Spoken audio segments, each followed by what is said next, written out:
There really wasn't much to it for Chelsea last night. The game descended into, if this is how you're going to play, we're just going to keep dinking the ball over your back 8 and we're eventually going to score.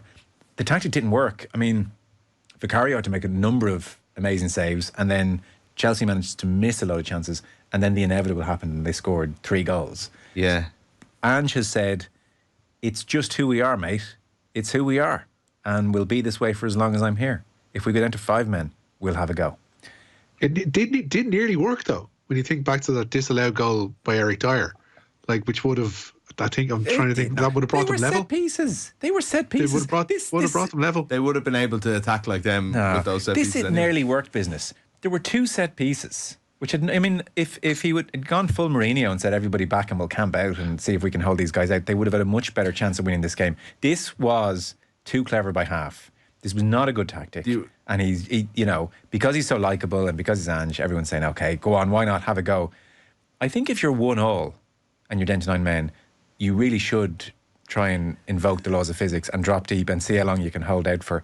If you're 2-1 down with 9 men, maybe I understand pushing up and saying, well, we've nothing to lose here, we might as well lose by 4. Yeah. But at 1-1, it was not a good move. I just don't see it. Another mark against the nearly worked thing was that Chelsea did score a 3rd and a 4th, and I know a lot of that will be the game is gone, the heads are down, but I also think they were tired because the amount of times that they were caught in the halfway line had to chase back. Raheem Sterling was like absolutely insane. So those players were absolutely wrecked by the end of the game. So I think Chelsea, even if Dyer's goal had been allowed, I think Chelsea would have scored again, unless they changed tactics and went, you know, men behind the ball, which you don't know. Now, the one thing I'd say about this, Joe. Oh, here we go. No, I think it is interesting to see something new in the game.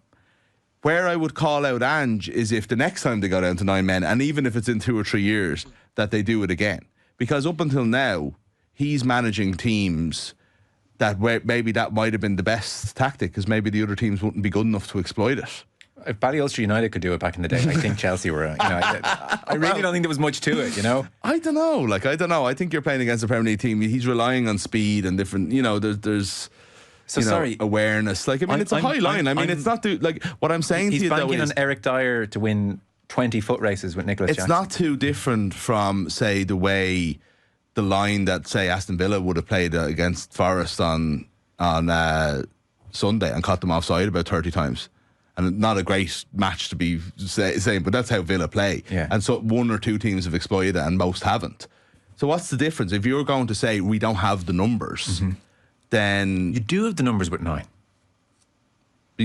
Okay, but what I'm saying is if that's the way you choose to defend, like, you can defend with a high line. The key component with a high line is you're putting pressure on the ball.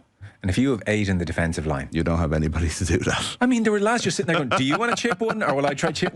Who wants to have another chip? I mean, it was honestly just not... I just like the idea of something new, I have to say. We see so little of it.